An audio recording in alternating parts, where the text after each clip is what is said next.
Shalom, shalom, bien-aimés dans le Seigneur. Bienvenue à notre séance d'enseignement. Je tiens sincèrement à remercier Dieu pour la vie de tous ceux qui nous suivent de partout et aussi pour ceux qui se sont déjà abonnés à cette chaîne. Si tu ne l'as pas encore fait, je t'invite à le faire maintenant car c'est aussi une manière de nous soutenir. Alors le thème que je vais partager avec vous aujourd'hui est titré « Comprendre le rôle de la louange dans l'exaucement de vos prières ». Comprendre le rôle de la louange dans l'exaucement de vos prières. Alors ce que nous désirons tous, c'est que Dieu puisse nous exaucer lorsque nous nous mettons devant sa face concernant nos situations. Chaque personne qui va devant Dieu va dans l'idée d'être exaucée par Dieu. Et c'est ce que nous désirons tous sans exception, y compris moi-même. Nous n'allons pas dans la face de Dieu juste pour être écoutés par lui, mais pour être exaucé. Parce que le mot exaucer veut dire satisfaire quelqu'un en lui accordant ce qu'il demande. Alors que le mot écouter veut dire prêter son attention à des paroles de quelqu'un. Alléluia. Lorsque vous allez chez quelqu'un pour une demande, la personne peut prêter son attention à ce que vous dites. La personne peut vous écouter sans satisfaire votre demande. Mais quelqu'un qui a satisfait votre demande vous a d'abord écouté. Celui qui a satisfait votre demande a d'abord prêté son attention à vos paroles. Alléluia. Donc, lorsque vous allez devant Dieu en prière, ne dites pas « Dieu écoute-moi », mais dites « Dieu exauce-moi ». Dites « Dieu doit m'exaucer ». Amen. Ésaïe 65, le verset 24. « Avant qu'ils m'invoquent, je répondrai. Avant qu'ils aient cessé de parler, j'exaucerai. » Alors la louange est l'un des mystères qui joue un rôle prépondérant dans l'exaucement de nos prières. Maintenant, c'est quoi la prière? Je vais commencer par vous dire que la prière est une plateforme par laquelle nous nous connectons avec le surnaturel afin de communiquer avec le divin, Dieu. C'est un moyen de communication entre Dieu le Père et ses enfants, les croyants, les chrétiens. C'est une ligne téléphonique qui nous permet de contacter directement le numéro personnel du grand Dieu, le créateur de toutes choses, notre Père, afin d'être secouru dans tous nos besoins. La prière, c'est tout ce qui sort de notre bouche comme parole, nous permettant de faire connaître nos besoins à Dieu afin d'être exaucés. Donc, notre bouche doit prononcer les paroles que Dieu va entendre dans ses oreilles et c'est en ce moment qu'il nous exauce. Nombre 14, le verset 28. « Dis-leur, je suis vivant, dit l'Éternel. Je vous le ferai ainsi que vous avez parlé à mes oreilles. » Autrement dit, si vous ne dites rien à mes oreilles, je ne ferai rien pour vous. Version paraphrasée. Il est un Dieu vivant qui possède des oreilles. Et le rôle des oreilles est d'entendre les sons. Et votre bouche est comme des enceintes sonorisées qui permettent aux oreilles de Dieu d'entendre ce que vous avez dans votre cœur. Rester la bouche fermée pour dire « Dieu connaît ce que j'ai dans mon cœur » ne suffit pas. Il dit « Je vous le ferai ainsi que vous avez parlé à mes oreilles ». C'est un Dieu vivant qui dispose des oreilles qui sont toujours actives pour vous entendre. Alors parlez-lui tout en ouvrant votre bouche. Alléluia. Maintenant, la louange quant à elle est un moyen pour faire descendre Dieu à n'importe quel moment et dans n'importe quelle circonstance. Selon le dictionnaire Larousse, la louange c'est l'action de célébrer, honorer le mérite, c'est-à-dire la qualité, la valeur de quelqu'un. Quand vous louez Dieu, vous célébrez le mérite de ce qu'il est pour vous. Vous célébrez le mérite de ce qu'il a fait pour vous. Et vous célébrez le mérite de ce qu'il fera pour vous. Donc c'est une célébration que nous adressons à Dieu. Des signaux de gloire pour magnifier sa grandeur, pour exalter sa puissance, pour démontrer sa grandeur. La louange est un moyen pour provoquer la manifestation de la présence de Dieu. Car une chose est que Dieu soit présent, mais une autre est la manifestation de sa présence. quelqu'un peut être présent à quelque part sans se manifester, sans se révéler. Mais celui qui se manifeste à quelque part doit aussi marquer sa présence. Dieu lui-même en personne descend pour dire: mon enfant, je suis là. Qu'est-ce qui se passe? Je t'entends.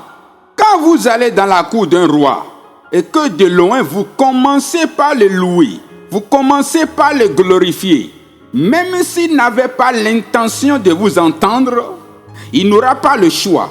Il doit vous entendre même si ce n'est que pour quelques minutes. Et votre désir à vous est qu'il vous écoute.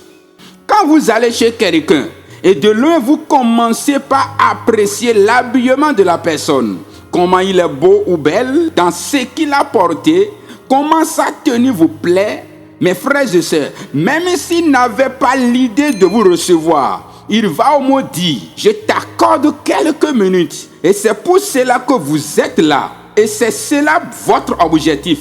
C'est la même chose qui se passe quand nous louons Dieu avant de commencer par l'envoyer nos prières. Lorsque nous prions, nos prières vont vers Dieu. Mais Dieu descend vers nous à travers nos louanges. Dieu peut dire à un ange d'aller te livrer le paquet de ta demande lorsque tu pries. Mais lorsqu'il s'agit de la louange, c'est lui-même qui descend pour te livrer le paquet. Daniel a prié Dieu et Dieu lui a envoyé un ange qui va lui livrer le paquet de sa demande qu'il a faite dans sa prière. Mais l'ange a connu des ennuis sur le chemin. Lisons rapidement Daniel chapitre 10, le verset 12 à 13. Dans le verset 12, la Bible déclare ceci: il me dit: Daniel, ne crains rien, car dès le premier jour, tu as eu à cœur de comprendre, de t'humilier devant ton Dieu. Tes paroles ont été entendues, et c'est à cause de tes paroles que je viens. Verset 13. Le chef du royaume de Perse m'a résisté 21 jours. Mais voici Michael, l'un des principaux chefs, est venu à mon secours. Et je suis demeuré là auprès des rois de Perse. Dieu a envoyé la réponse à la prière de Daniel par l'intermédiaire d'un ange. Mais l'ange a été gardé pendant 21 jours par des puissances invisibles qui ne veulent pas que Daniel ait accès à la réponse de sa demande. C'est de la même manière que Dieu a d'ores et déjà envoyé la réponse aux prières de plusieurs personnes. Mais des forces de résistance, les démons qui opèrent en l'air se sont opposés à cette livraison.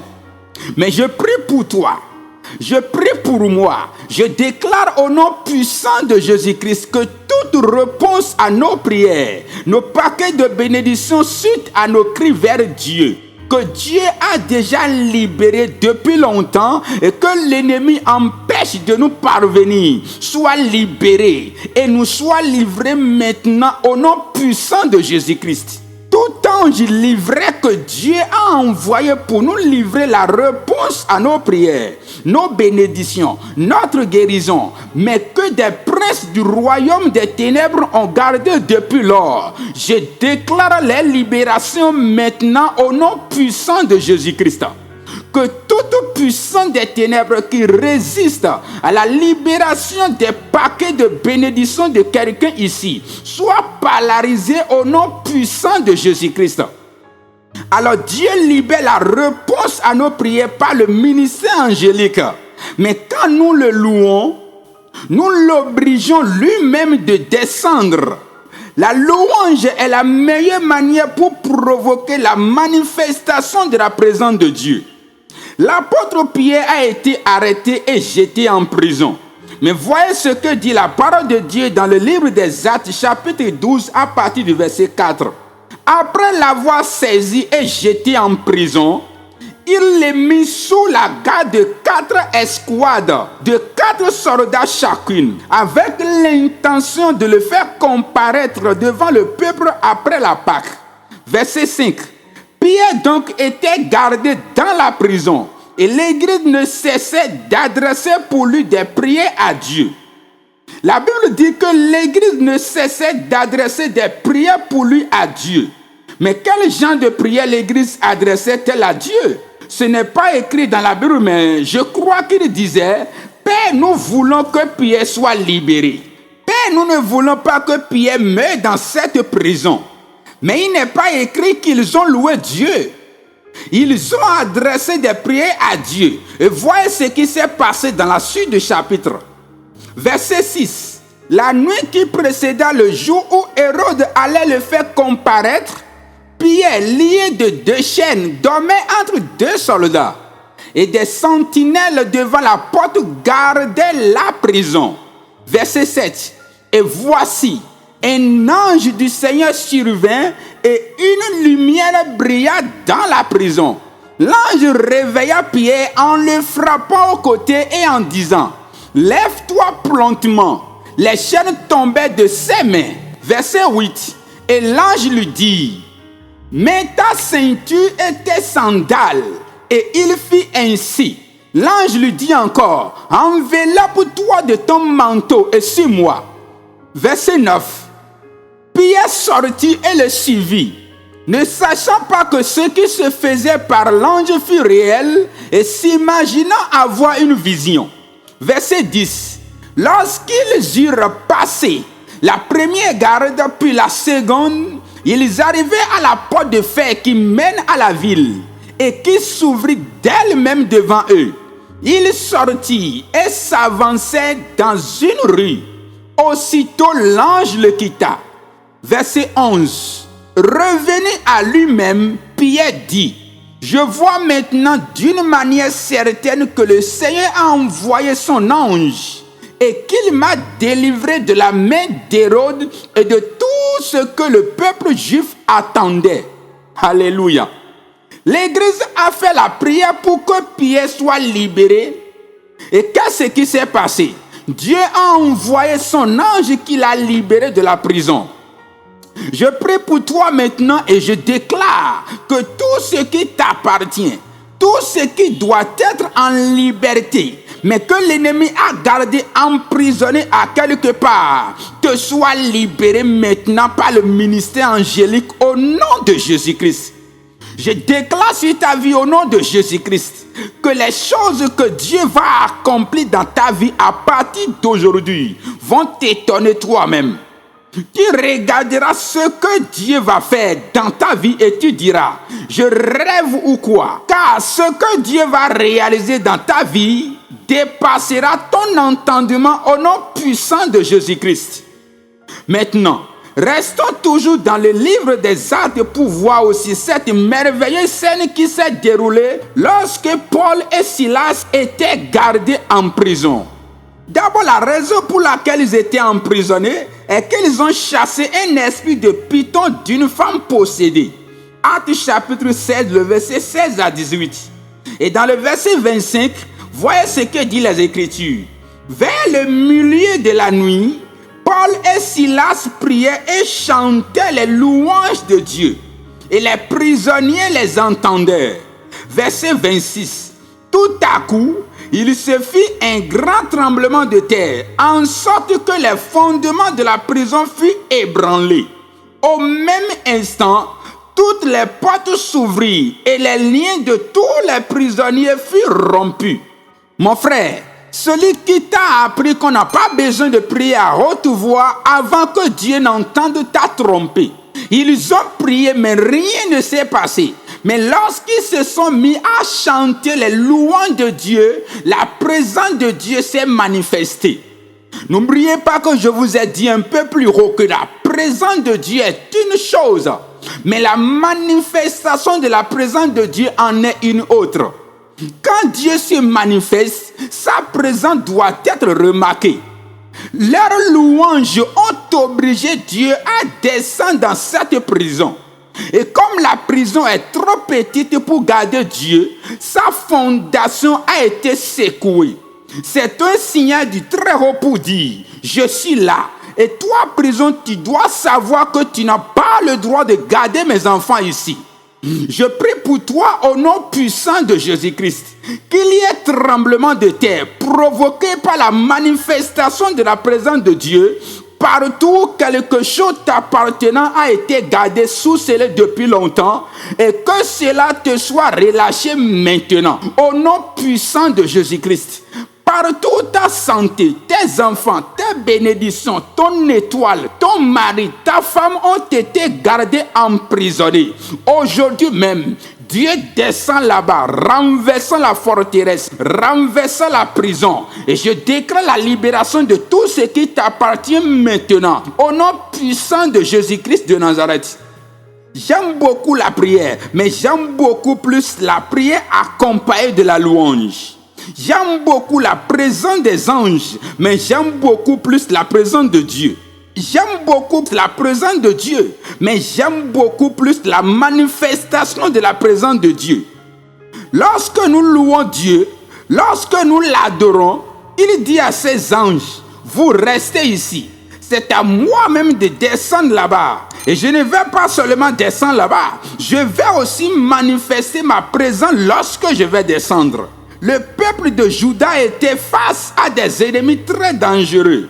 Alors le roi Josaphat a lancé un jeûne obligatoire à tout être vivant, humain ou animal, afin d'implorer la miséricorde de Dieu par la prière, afin de demander l'intervention de Dieu. 2 Chroniques chapitre 20, le verset 1 à 13. Et Dieu les a répondus dans le verset 14. Après que l'Esprit de Dieu eut saisi du milieu du peuple Jacaziel, fils de Zacharie, Dieu les a dit, je vais m'en charger de ce problème que vous voyez si trop grand pour vous. Je vais m'en charger. Mais vous devez faire quelque chose pour provoquer la manifestation de ma présence. La louange. Alléluia. Ils ont très vite compris ce qu'il fallait faire. Et dans le verset 19, la Bible déclare ceci.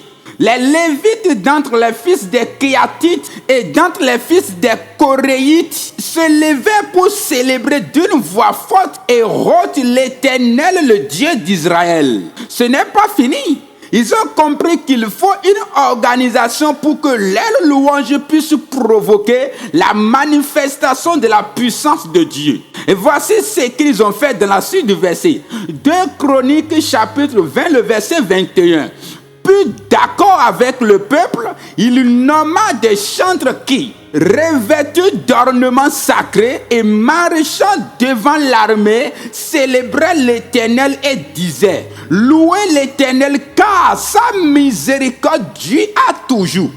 Maintenant qu'ils ont provoqué la manifestation de la présence de Dieu, l'Éternel des armées, voilà le résultat que cela a provoqué de façon catastrophique contre le camp de leurs ennemis. Verset 22. Au moment où l'on commençait les chants et les louanges, l'Éternel plaça une embuscade contre les fils d'Ammon et de Moab et ceux de la montagne de Séir qui étaient venus contre Juda, et il fut battu. Verset 23. Les fils d'Ammon et de Moab se jetaient sur les habitants de la montagne de Séir pour les dévouer par interdit et les exterminer. Et quand ils en eurent fini avec les habitants de Séir, ils s'aidaient les uns les autres à se détruire. Verset 24. Lorsque Juda fut arrivé sur la hauteur d'où l'on aperçoit le désert, il regardait du côté de la multitude. Et voici, c'étaient des cadavres étendus à terre. Et personne n'avait échappé. Je prie pour toi alors que tu vas commencer par pratiquer la louange comme un style de vie. Je vois tes ennemis anéantis au nom puissant de Jésus-Christ. Toutes les armées du monde de la sorcellerie, les esprits des eaux, les esprits de mort, toutes sortes de maladies qui se sont liguées contre toi et te font la guerre depuis lors. Aujourd'hui, Dieu les livre en spectacle. Je les vois tous anéantis au nom puissant de Jésus-Christ. C'est ce que la louange fait. Elle provoque Dieu lui-même à s'en charger de vos ennemis afin que vous ayez la paix. Alléluia. Maintenant, il est important de savoir que ce n'est pas tout le monde qui peut adresser des louanges, des prières à Dieu. Dieu ne descend pas quand n'importe qui se met à le louer. Car la parole de Dieu dit dans Psaume 22, verset 4, « Pourtant tu es saint, tu sièges au milieu des louanges d'Israël. » Dieu ne siège pas au milieu des louanges de n'importe quel peuple, mais il siège, il descend et il manifeste sa présence au milieu des louanges du peuple d'Israël. Israël est le peuple que Dieu lui-même a choisi, qu'il a sanctifié, et c'est ce genre de peuple qui a l'autorisation de faire descendre Dieu dans sa louange. Exode chapitre 4, le verset 22. Tu diras à Pharaon, ainsi parle l'Éternel, Israël est mon fils, mon premier-né. Dieu a reconnu Israël comme son fils. Et c'est pour cela qu'il siège au milieu de sa louange. Alors il a envoyé son fils Jésus afin de faire du reste du peuple qui ne sont pas dans Israël comme ses enfants, comme ses fils, des gens qui peuvent l'invoquer, des gens qui peuvent le louer pour avoir la manifestation de sa présence. C'est pour cela que la Bible déclare ceci dans Jean chapitre 3, le verset 16. Car Dieu a tant aimé le monde qu'il a envoyé son Fils unique, afin que quiconque croit en lui ne périsse point, mais qu'il ait la vie éternelle. Dieu a déjà manifesté son amour envers nous qui ne faisions pas partie du peuple d'Israël, afin que par son Fils Jésus, nous puissions devenir des personnes avec l'autorisation de lui parler, de lui adresser des prières, de le louer partout et en tout temps pour avoir des résultats. Alors il est primordial que vous acceptez Jésus dans votre vie comme votre Seigneur et votre Sauveur personnel afin de rentrer dans la famille de Dieu, là où résident ceux qui ont l'autorisation de parler au Père, de louer le Père, d'adresser des demandes au Père afin d'être exaucés. Alors veux-tu donner ta vie à Jésus? Veux-tu accepter Jésus dans ta vie comme Seigneur et Sauveur personnel? Fais cette prière avec moi. Seigneur Jésus, je viens à toi. Je reconnais que je suis un pécheur. Et sans toi, ma vie est sans espoir. Alors je suis venu à toi. Pardonne tous mes péchés. Lave-moi par ton sang. Je crois dès maintenant que tu es le Fils de Dieu que Dieu a envoyé et qui est mort à cause de mes péchés et ressuscité le troisième jour pour ma justification. À partir de maintenant, je t'accepte dans ma vie. Je te reçois dans ma vie comme mon Seigneur et Sauveur personnel et c'est pour toujours. Je n'appartiens plus au royaume de Satan à partir de maintenant. Alors efface mon nom du royaume des ténèbres, efface mon nom du livre de mort du royaume de Satan et écris mon nom dans le livre de la vie éternelle dans le royaume de Dieu. À partir d'aujourd'hui, je crois que je suis sauvé. À partir d'aujourd'hui, je crois que je suis un enfant de Dieu. À partir d'aujourd'hui, je crois que mes péchés me sont pardonnés et effacés par ton sang. Merci Jésus d'avoir fait de moi un enfant de Dieu dans le royaume de Dieu. Félicitations si tu as fait cette prière pour la toute première fois. Et je t'invite à rejoindre une église où la parole de Dieu est prêchée dans la vérité.